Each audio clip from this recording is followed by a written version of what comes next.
News 24 घडामोडी, श्वास चालू घडामोडींचा। नमस्कार, न्यूज 24 घडामोडीमध्ये आपलं स्वागत आहे। सोनेवाडी फाटा ते पारेवाडी मध्य डांबरीकरण रस्ता मंजूर असून 27 लाखांचा एस्टिमेट आहे। त्यामध्ये जे काम झालेलं आहे ते पूर्ण निकृष्ट दर्जाचं असून तेथील खडी हाताने निघत आहे।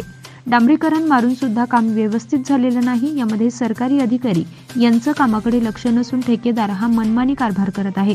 तसेच इंजिनियर फंड साहेब तसेच इंजिनियर डोंगरे साहेब यांनी कामाकडे लक्ष दिलं नसून गावात एकही चक्कर मारलेली नाही आणि ठेकेदार हा त्याच्या मनानं निकृष्ट दर्जाचं काम करत असून तो त्याची मनमानी कारभार चालू आहे। जर रोडवर काही ॲक्सिडेंट झाला तर याची जबाबदारी ठेकेदार घेईल का, असं सोनेवाडी ग्रामपंचायतमधील ग्रामस्थ मोठ्या संख्येने विचारत असून ग्रामस्थांना आधार देण्यासाठी सर्वांनी सहकार्य करावे अशी विनंती केली जात आहे। ही मागणी ग्रामपंचायत सदस्य आदिनाथ वायकर, ग्रामपंचायत माजी सरपंच नवनाथ अशोक बेरड, अजिनाथ बेरड, गुलाब बेरड, त्रिंबक बेरड, गुलाब बेरड, संजय वायकर, दीपक गुंजाळ, जितेंद्र बेरड यांनी केली असून त्यांना सहकार्य करण्याची ही मागणी करण्यात येत आहे। सोनेवाडी मेखरी फाटा रोडचं काम खासदार निधीतून PWD कडे काम आहे।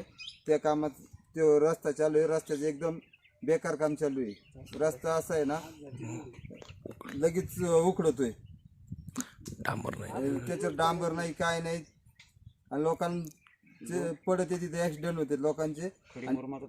आणि डांबर तर खडी मुरमाचा थर नाही, ती खडी टाकून उगं थोडं डांबर फक्त काळं हे केलं, ऑइल मिक्स केलेलं आहे। प्रतिनिधी स्वामी गोसावी, न्यूज 24 घडामोडी, अहमदनगर। हे ना यांना दाखवायला